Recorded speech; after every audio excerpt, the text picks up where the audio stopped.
Next, we're going to break down the number 252. Well, let's see, 252 can be written as 2 times, what's half of 252? I guess that's going to be 126, isn't it? Now, what can we do with 126? Remember, dividing by the smallest number possible, the smallest prime number possible, the smallest number that won't otherwise break down. Now, what's the smallest number that'll divide into 63? It's not 2. I guess it's, whoops, 3. It's not 3 times 9, it's 3 times 21. Got the 7 times 9 in my head, and it seems to have stuck there.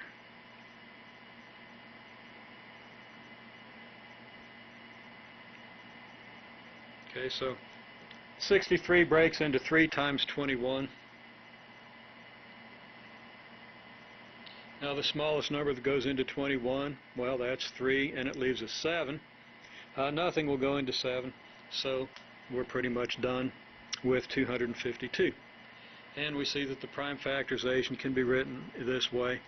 To put it into standard form, that's 2 squared times 3 squared times 7.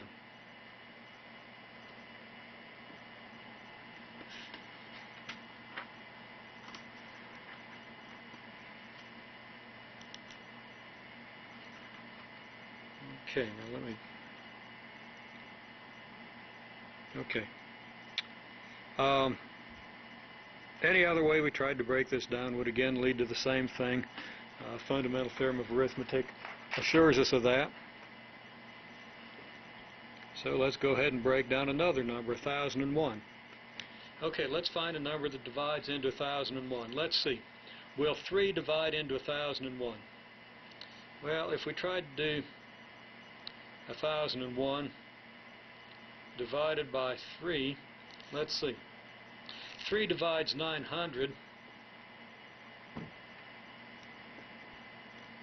leaving 101.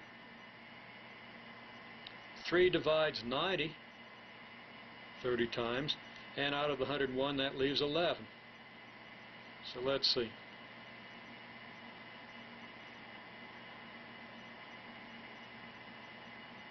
And 11 won't divide by 3. Now, what's my logic for writing this down?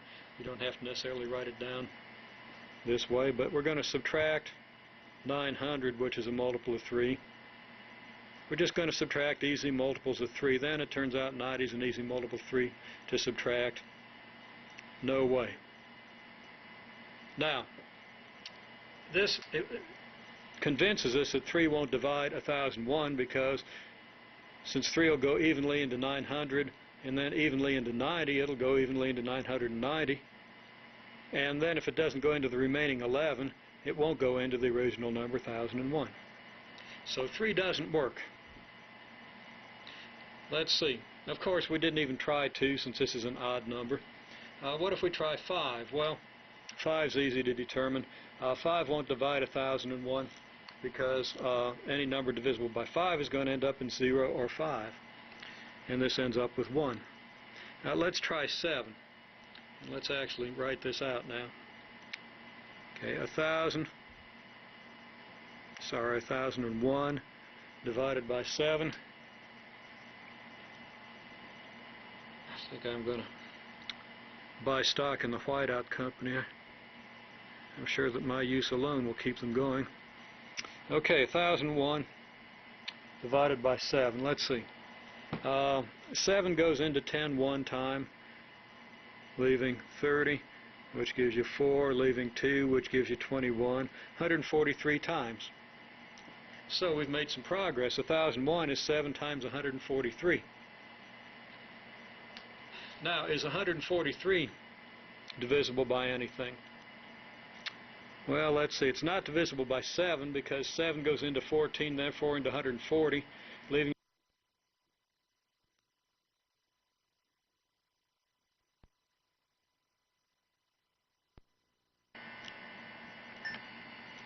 a remainder of 3. Apparently I didn't have my camera on. That'll save some film, but I hope that the process of saving this file works so I don't have to do it over again. Okay, 7 won't go into 143. Now, the next prime number that we could try is 11. Will 11 go into 143? Well, let's see. 11 goes into 110, leaving 33, and 11 goes into 33. So it looks like 11 is going to work. And if we try it, 11 goes into 143 13 times. And from this we conclude that 1001 is what we get when we multiply 13 times 11, which gives us 143, which then we multiply by 7, and we get 1001. So here's the prime factorization. Usually we write the prime factorization from the lowest prime to the highest. I wrote it in this order because of the way I wanted to explain how we multiplied back to get the 1001. Of course, I'm sure you're probably aware of that. So there's our breakdown of 1001. 7 times 11 times 13.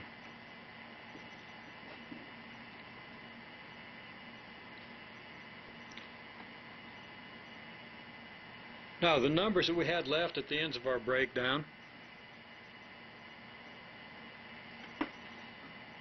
of various numbers. We had numbers like 2, 3, 7, 11, and 13. It turns out that these are always prime numbers. If we divide by the smallest number every time, we'll always end up dividing by prime numbers. So if we always divide a number in the breakdown process by the smallest number that will divide it, starting with 2, if that works, starting with the smallest number that works, that number will always be prime. Primes have the common property that they won't break down, and another name for won't break down, and we've already talked about the terminology, is prime numbers. And the formal definition of a prime number is that a number's prime if its only divisors are 1 and n. That's the definition that your book will give you, and that's equivalent to the way we've talked about prime numbers. Take any of these numbers. Well, numbers are off the picture now, but take 13. What divides into 13? Well, only itself and 1. And if the only numbers that divide a number are itself, which is the n, and the 1, then the number doesn't have any other divisors and it won't break down. Obviously, we won't break down 13 into 13 times 1. That's not a breakdown. So, in the first place, if you always divide by the smallest number, you always get a prime. And if it's a prime, its only divisors, it's a prime if its only divisors are 1 and n. And of course, if it's a prime, then that's the case. Okay, these numbers,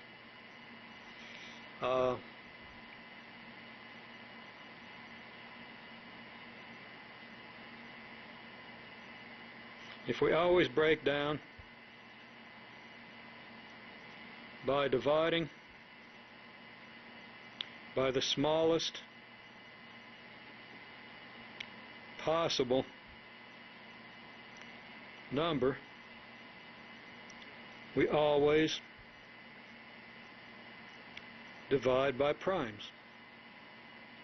We don't even have to try to divide by primes.